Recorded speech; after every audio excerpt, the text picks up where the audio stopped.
The guttural roar of the golf cart's small engine, usually a benign sound in their manicured golf cart-friendly community, was what first sliced through the quiet afternoon.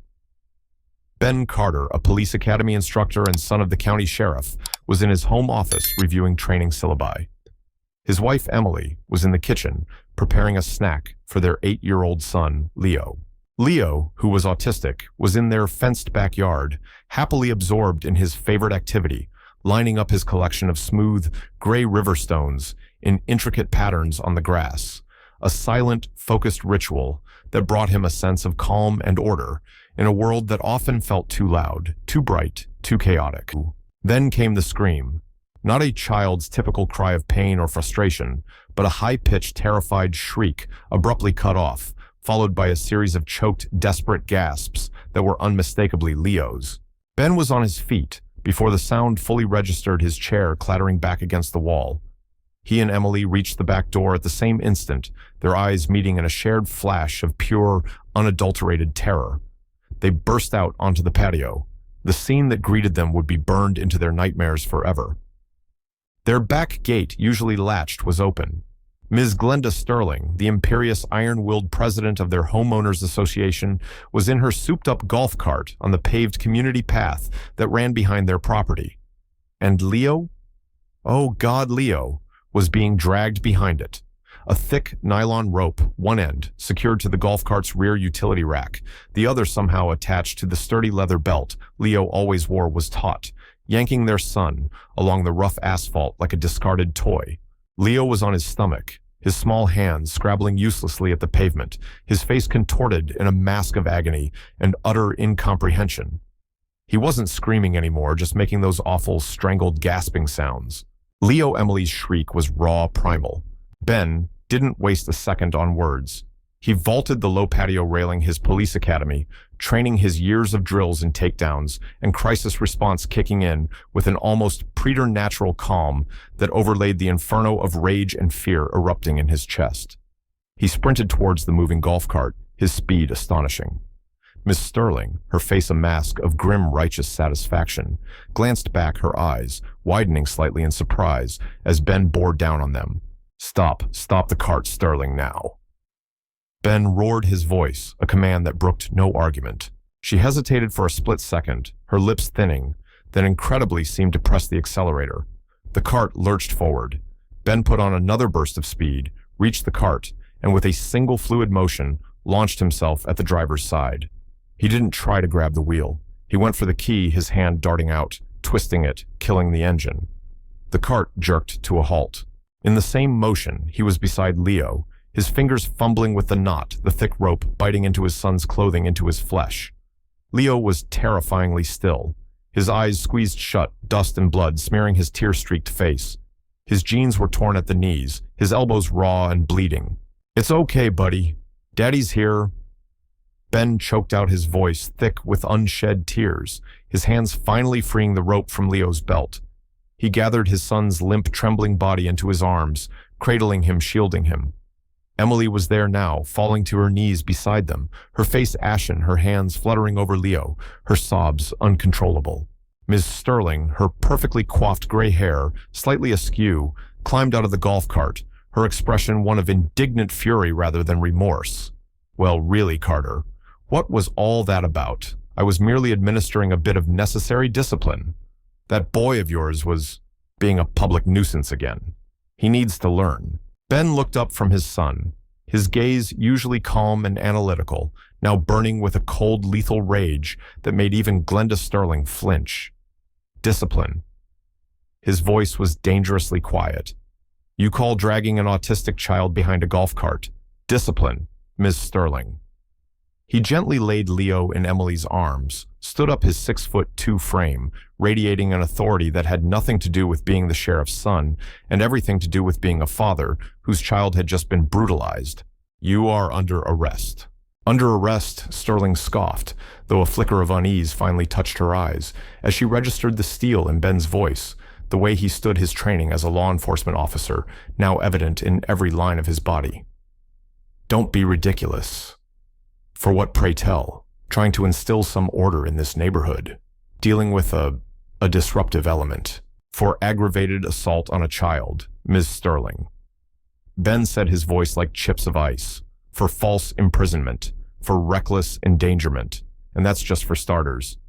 He pulled out his cell phone, his thumb already dialing 911. The central questions of who and why were horrifically, sickeningly clear.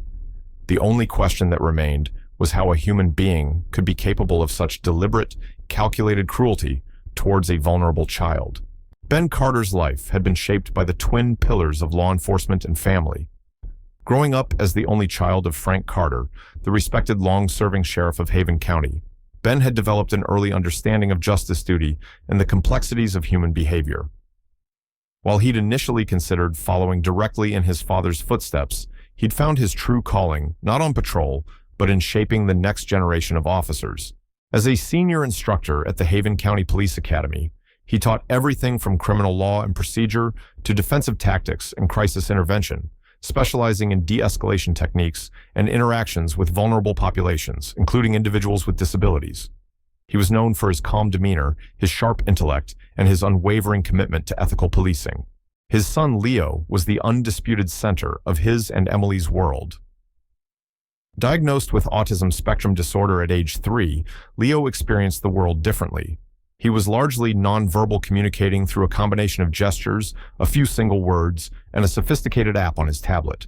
He had a brilliant analytical mind, a passion for astronomy, and an uncanny ability to assemble complex Lego creations without looking at the instructions. He also had sensory sensitivities. Loud noises could overwhelm him, certain textures were intolerable, and unexpected changes to his routine could trigger profound anxiety and meltdowns. But he was also a child of immense sweetness, with an infectious giggle when Emily tickled him just right, and a deep abiding love for his well-worn collection of river stones, each one chosen for its specific smoothness and weight. Ben and Emily had dedicated themselves to understanding Leo's unique needs, advocating for him, and creating a safe, nurturing environment where he could thrive. Emily, a talented graphic designer who freelanced from home, was Leo's staunchest champion, navigating the labyrinth of therapies, school accommodations, and public misunderstandings with grace and fierce determination. Their home in the Willow Creek preserved a sprawling upscale HOA community known for its golf courses and meticulously landscaped common areas was their sanctuary, a place where Leo's routines were respected, his sensitivities accommodated, and his joys celebrated. They had chosen Willow Creek for its reputation as a family-friendly community, its quiet cul-de-sacs, and its proximity to Leo's specialized school. They had not anticipated that its most formidable feature would be its HOA president, Ms. Glenda Sterling. Ms. Sterling was a force of nature, a woman who ruled the Willow Creek Preserve HOA with an iron fist encased in a velvet glove of condescending propriety. A wealthy widow with too much time on her hands and an unshakable belief in her own infallibility, she was obsessed with order, conformity, and the relentless enforcement of the HOA's voluminous book of covenants, conditions, and restrictions, many of which she seemed to invent on the fly.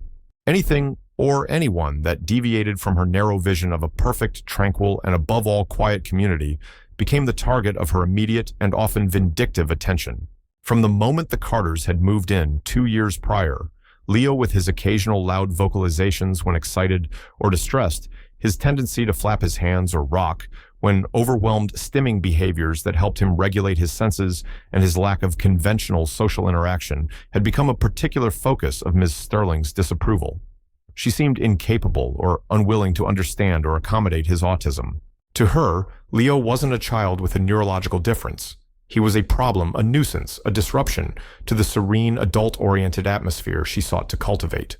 The inciting incident, the first direct confrontation that signaled the depth of Miss Sterling's prejudice, had occurred during a community Easter egg hunt on the great lawn by the clubhouse.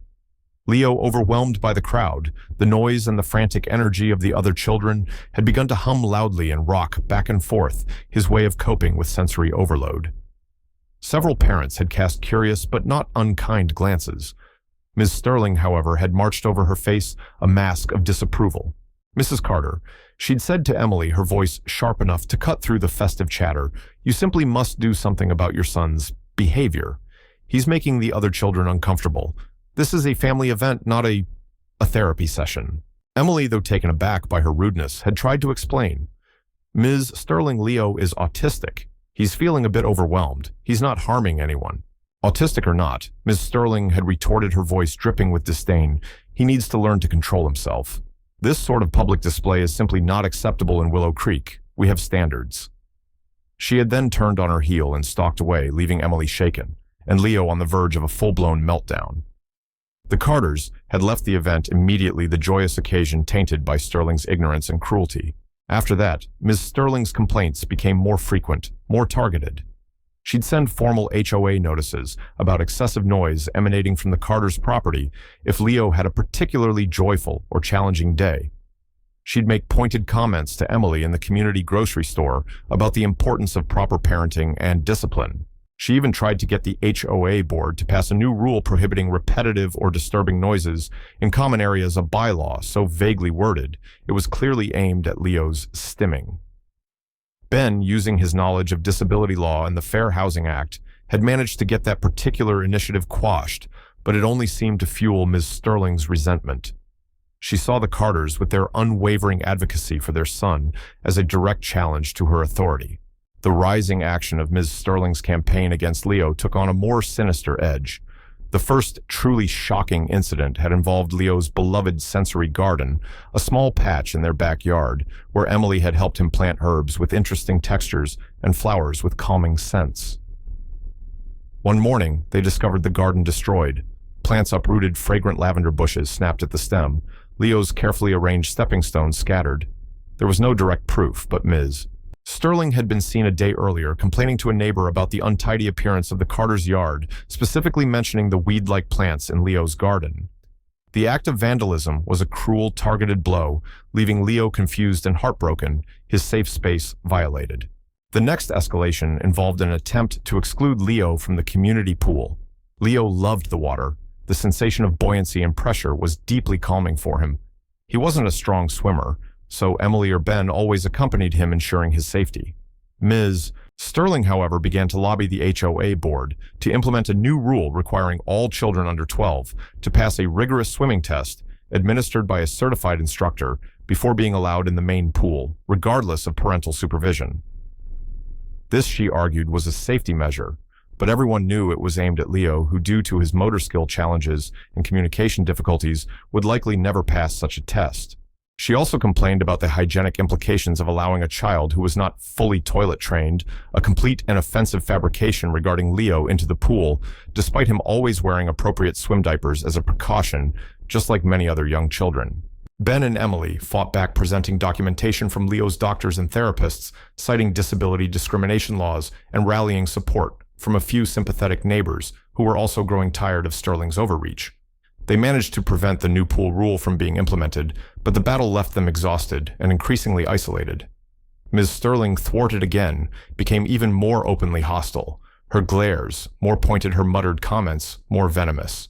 She seemed to be watching them, constantly waiting for any perceived infraction, any opportunity to exert her dominance. The midpoint twist, the revelation that added another layer to Ms. Sterling's obsessive need for control and her particular animosity towards the Carters, came from an unlikely source: old HOA financial records that Ben, in his frustration, had decided to scrutinize. As a homeowner, he was entitled to review them. He discovered that Ms. Sterling had been consistently awarding lucrative landscaping and maintenance contracts for the Willow Creek Preserve common areas to a company called Sterling Scapes, Inc. A little digging revealed that Sterling Scapes, Inc. was owned and operated by her nephew, and the contract bids were consistently suspiciously higher than competing offers. Furthermore, there were several large, vaguely documented expenditures listed under community enhancement projects that seemed to have no visible results. It appeared Ms. Sterling wasn't just a prejudiced busybody. She was potentially using her HOA presidency for personal enrichment, or at least to benefit her family. The Carters, with Ben's law enforcement background and their refusal to be intimidated, might have been perceived by Sterling as a threat. If they started asking too many questions or encouraged others to do so, her comfortable little empire could crumble. Leo, in his innocent, unpredictable way, became an easy, vulnerable target for her to deflect attention or to punish those she saw as a danger to her schemes. This discovery didn't excuse her cruelty, but it added a possible motive of self-preservation to her already existing prejudice. The build-up to the horrific dragging incident was subtle but chilling. Leo had a favorite quiet spot in a small, little-used common greenbelt area that adjoined the back of their property. He would often sit there supervised by Emily or Ben from their yard, arranging his stones or watching the clouds. Sterling had recently begun taking her golf cart along the paved path bordering this greenbelt with increasing frequency, often slowing down as she passed her gaze lingering on Leo with an unnerving intensity. On the day of the incident, Emily had stepped inside for just a few minutes to get Leo a drink and a snack. The back gate, which was usually secured with a childproof latch, had been inadvertently left slightly ajar after a landscaper had been in the yard earlier. Leo, in his own world focused on his stones, had apparently not noticed Miss Sterling approaching. She must have seen her opportunity, Leo unattended for a moment, the open gate, the rope she often kept in her golf cart for tying down gardening supplies or perhaps for more sinister, premeditated purposes. Her twisted sense of discipline, her festering resentment, and her possible fear of exposure had converged into an act of unthinkable brutality. Back on the paved path, Ben's call to 911 was calm, precise, outlining the situation, the nature of Leo's injuries, the identity of the perpetrator, and his own status as a law enforcement officer. He requested immediate medical assistance for Leo and police backup to take Ms. Sterling into formal custody. He also placed a call to his father, Sheriff Frank Carter, not to ask for favors, but to inform him of a serious felony committed within his jurisdiction involving his own family to ensure transparency and to preempt any accusations of impropriety in the subsequent investigation. Emily, meanwhile, was tending to Leo, her nursing training from years ago surfacing through her shock and grief. Leo was conscious, but dazed, his small body trembling violently. The abrasions on his knees, elbows, and stomach were raw and bleeding profusely. His belt had bitten deeply into his skin where the rope had cinched it tight. But it was the look in his eyes that tore at Ben and Emily the most, a vacant, traumatized stare devoid of its usual spark, his primary way of communicating his distress, a series of low, guttural moans. Ms. Sterling, recovering from her initial shock at being so decisively confronted and detained by Ben, began to bluster. "You can't do this. I am the president of this HOA. I have rights. That boy was trespassing. He was threatening my flower beds. He needed to be taught boundaries. It was for his own good." Her justifications were ludicrous, delusional, a testament to her profound detachment from reality and her utter lack of empathy. "Save it for the judge, Ms. Sterling." Ben said, his voice flat, his eyes never leaving her, ensuring she made no attempt to flee or tamper with any evidence. He could see other neighbors starting to emerge from their houses, drawn by the commotion, their faces a mixture of curiosity and alarm. This, he knew, was about to become very public. The wail of sirens grew closer. 2 patrol cars and an ambulance arrived within minutes. The paramedics immediately took over Leo's care, their professionalism, a stark contrast to Sterling's callousness. As they gently lifted Leo onto a gurney, his terrified gaze found Ben's. Ben squeezed his son's small, uninjured hand. "You're safe now, buddy. Daddy won't let anyone hurt you ever again." The responding officers, recognizing Ben from the academy and aware of his father's position, were initially deferential, but quickly shifted into professional mode as Ben calmly recounted the facts. He pointed out the rope still attached to Sterling's golf cart, the other end frayed and bloodied lying on the pavement. He indicated Leo's injuries, Miss Sterling's admissions. One of the officers, a young woman Ben had trained just last year, Officer Miller formally read Miss Sterling her Miranda rights. Sterling, her face mottling with rage and disbelief, continued to protest, her voice rising in a self-pitying tirade.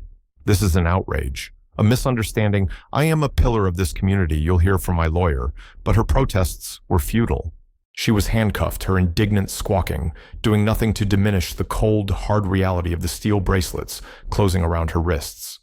As she was led to a patrol car past the shocked and horrified faces of her neighbors, the Queen of Willow Creek Preserve looked suddenly small, pathetic, her reign of terror brought to an abrupt, ignominious end.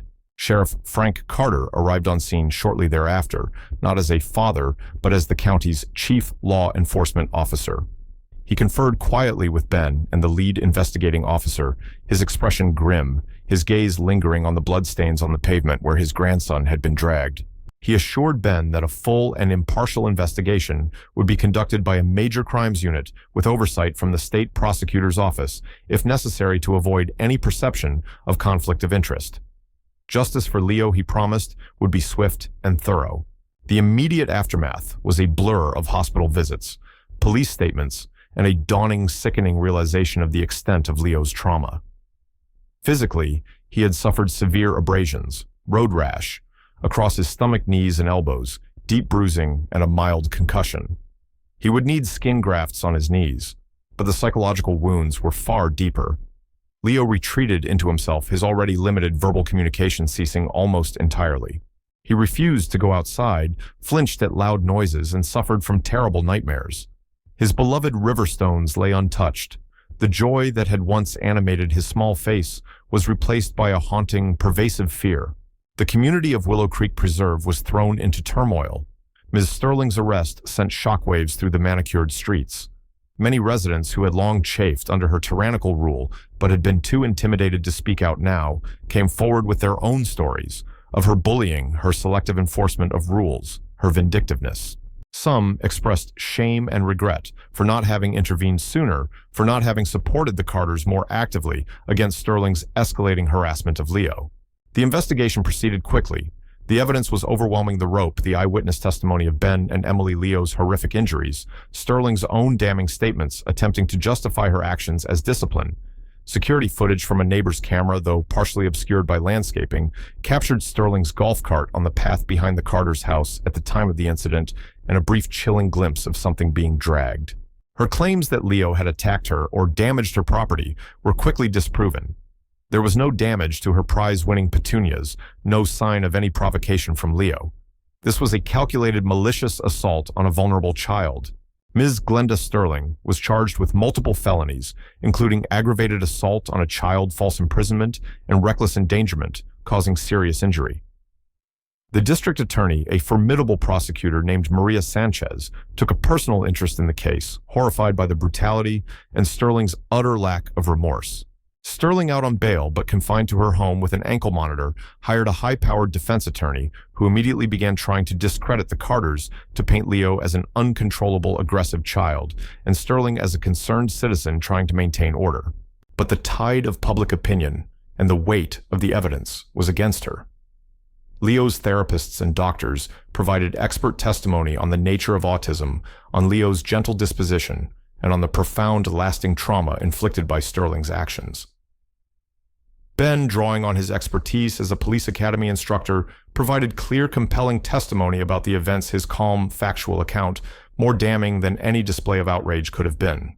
Emily's tearful, heartfelt description of Leo's suffering and his regression after the assault moved the courtroom. During the trial, the prosecution also introduced evidence of Sterling's financial misconduct within the HOA, establishing a pattern of unethical behavior and a possible motive for her wanting to silence or intimidate the Carters, whom she may have seen as a threat to her lucrative schemes. While not directly related to the assault, it painted a fuller picture of her character, a woman driven by greed, arrogance, and a profound disregard for anyone who stood in her way. The defense's attempts to portray Leo as the aggressor backfired spectacularly, only highlighting Sterling's ignorance and prejudice. Her own testimony, when she took the stand against her lawyer's advice, was a disaster. She came across as arrogant, unrepentant, and completely devoid of empathy, her attempts to justify her actions only horrifying the jury further. After a relatively short deliberation, the jury returned a verdict guilty on all counts. Glenda Sterling, her face ashen, her composure finally cracking, was sentenced to a significant prison term. The judge, in his sentencing remarks, called her actions barbaric, an offense against common decency, and a chilling display of cruelty towards a defenseless child. He ordered her to pay substantial restitution for Leo's medical care and ongoing therapy, and barred her from ever again holding a position of authority in any community organization. Her assets, including her grand house in Willow Creek Preserve, were eventually seized and sold to cover her debts and the damages awarded to the Carters. The healing process for Leo was long and arduous. He worked for months with his therapists, speech therapists, occupational therapists, trauma specialists. Slowly, painstakingly, he began to emerge from the shell of fear into which he had retreated. The first glimmer of hope came when, after nearly 6 months, he hesitantly picked up one of his river stones, turning it over and over in his small hand, the familiar texture a tiny anchor in his turbulent world. Music therapy proved particularly beneficial. Leo, who had always responded to melodies, began to hum again, then to tap out rhythm's small, hesitant steps back towards engagement. The Willow Creek Preserve HOA was completely restructured. An entirely new board was elected, comprised of residents who were genuinely committed to fostering an inclusive, supportive, and understanding community. They publicly apologized to the Carter family and implemented mandatory disability awareness and sensitivity training for all HOA staff and board members. They also established a fund to create a new state-of-the-art sensory playground in one of the common areas, a project Emily Carter spearheaded, ensuring it was a truly welcoming space for children of all abilities. Ben Carter, while forever changed by the ordeal, found a new purpose in his work at the police academy. He developed and implemented an enhanced training module on interacting with individuals with autism and other developmental disabilities, using Leo's story with discretion and focusing on the learning aspects to teach his recruits about empathy, communication, and the critical importance of protecting the most vulnerable members of society. Sheriff Frank Carter, immensely proud of his son's strength and integrity, often sat in on these training sessions, a silent, supportive presence. Years passed. Leo Carter never fully regained his pre-trauma level of verbal communication, but he found other ways to express himself, his art becoming more vibrant, his understanding of the world and the love that surrounded him deepening. He learned to navigate his anxieties, his resilience, a quiet testament to his own inner strength and the unwavering support of his family. The scars on his knees faded, but the memory of that terrible day remained a shadow that served as a constant reminder of the importance of vigilance, advocacy, and the enduring power of love to overcome even the most profound cruelty. The community of Willow Creek Preserve, once a place of fear and conformity under Glenda Sterling's reign, blossomed into something new, something better. The sound of children's laughter of all kinds echoed more freely through its streets, and Leo Carter, with his beloved Riverstones and his unique, brilliant way of seeing the world, was no longer a problem or a nuisance, but a cherished member of a community that had finally learned the true meaning of acceptance and belonging. The path where he had been dragged was eventually repaved, and alongside it, residents planted a memorial garden filled with fragrant herbs and colorful, textured plants, a tribute to Leo's courage and a permanent reminder that true community strength is found not in rigid order, but in embracing and protecting all its members, especially the most vulnerable.